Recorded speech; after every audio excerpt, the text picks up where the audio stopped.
नीलाचल निवासाय नित्याय परमात्मने बलभद्र सुभद्राभ्याम जगन्नाथाय ते नमः। जय जगन्नाथ। आपण श्रीमंदिर जाइथिबे, बड़दाण्डरे बुलिथिबे, किंतु केबे आनंद बजाररे बसी महाप्रसाद सेवन करिछंती? जदि करिछंती तेबे आपण निश्चय अनुभव करिथिबे जे सेठारे किछि गोटे अलगा शक्ति अछि। दुनियार सबु मंदिररे प्रसाद मिले, किंतु केवल जगन्नाथ धामरे ही प्रसाद को महाप्रसाद कुहा जाए। काहिंकी कौन पाई एहाकू एते बड़ मान्यता दिया जाइछि? एहा कौन केवल एक साधारण खाद्य, ना एहा पछरे लुचि रहिछि मानव समाज पाई एक महान वार्ता?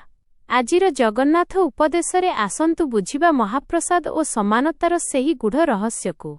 आम समाजरे जुग जुग धरी जाति, वर्ण एवं धनर भेदभाव रही आसिछि। किए बड़ जाति तो किए सान जाति, किए धनी तो किए गरीब। मनीष मनीष भितरे अनेक पाचेरी, किंतु आश्चर्यर कथा, जेमिति जणे मनीष श्रीमंदिरर आनंद बजाररे पाद दिए, सेही सबु पाचेरी भांगी चूरमार होई जाए। सेठारे जणे ब्राह्मण जणे शूद्र हातरू अन्न नेई खाइबारे कुंठाबोध करे नाही। गोटिए कुड़ुआरे जणे कोटिपति एवं जणे भिकारी एकाठी बसी अभड़ा मुठाए पाई हाथ बढ़ांती। एहा कौनसी साधारण कथा नुहे। एहा हेउछि जगन्नाथ संस्कृतिर विप्लव। महाप्रभु आमକୁ शिखांती जे ईश्वरଙ୍କ दरबाररे समस्ते समान। जेतेबेले अन्न ब्रह्मरे परिणत हुए, सेतेबेले सेथिरे आउ कौनसी अशुद्धता रुहे नाही। कुहा जाए महाप्रसादर महिमा एते जे जदि एहा कौनसी नीच जातिर लोकर मुहरु खसी पड़े, तेबे जणे ब्राह्मण मध्य ताकू उठाई खाइबाकू पुण्य मने करे। एहा आम अहंकार उपरे एक शक्त प्रहार। आमे जेउ जातीय खानदानकू नेई गर्व करू, महाप्रसाद सेही गर्वकू माटीरे मिसाई दिए। पुराण अनुसारे माँ लक्ष्मी थरे प्रभुंकू कहिथिले जे से एमिति एक प्रसाद चाहंती जेउठी कौनसी भेदभाव नथिबो, जेउठी राजा और प्रजा एकाठी बसिबे। आज भी आपण देखिबे रथयात्रा समय गजपति महाराजा निजे हाथरे झाड़ू धरी रास्ता ओलांती। एहा कौन दर्शाए? एहा दर्शाए जे जगन्नाथंक आगरे केही राजा नुहंती, समस्ते सेवक। बंधुगण, आमे अनेक समयरे मंदिररु सुखिला महाप्रसाद किंबा निर्माल्य आनी घरे रखु। टिके विपद पड़िले किंबा खराब स्वप्न देखिले आमे ताकू मुंडरे लगाऊ, पाटिरे पकाऊ। किंतु आमे कौन प्रकृतरे महाप्रसादर मर्म बुझिछु?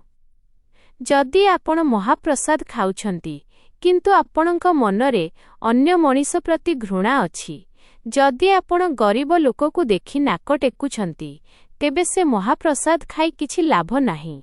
जगन्नाथ केवल चाउଳ ओ डालीर भोग खांती नाही, से आम मनर भावकू खांती। महाप्रसादकू कैवल्य बोली मध्य कुहा जाए। कैवल्यर अर्थ हेउछि मुक्ति। किंतु केउथिरु मुक्ति? एहा केवल मृत्यु परर मुक्ति नुहे, एहा हेउछि आम भितरे थिबा मु पणिया बा अहंकाररु मुक्ति। जेतेबेले आपण अन्य जनक सह बसी निजर पदवी ओ धनकू भूली सेही माटी कुड़ुआरु अन्न मुठाए खांती, सेतेबेले आपणक आत्मा शुद्ध हुए।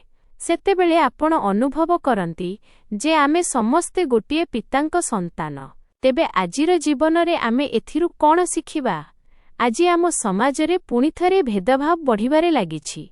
धर्म नारे, जाति नारे लोके लढुछंती, किंतु जणे प्रकृत जगन्नाथ भक्त केबे भी काहाकू घृणा करि पारिबो नाही।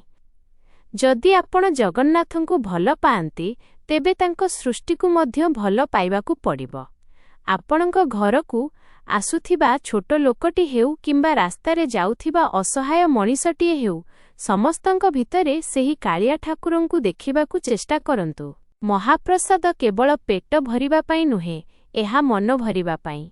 एहा प्रेमर प्रतीक। तेणु आजिठारु प्रतिज्ञा करंतु, जेमिति महाप्रसाद समस्तंकू जोड़ी रखे, आमे मध्य निज जीवनरे समस्तंकू सम्मान देबा, समस्तंकू आपणार करिबा।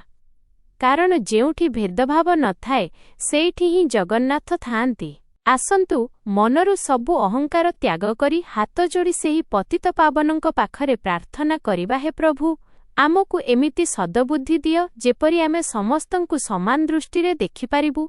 रहुछि। जय जगन्नाथ।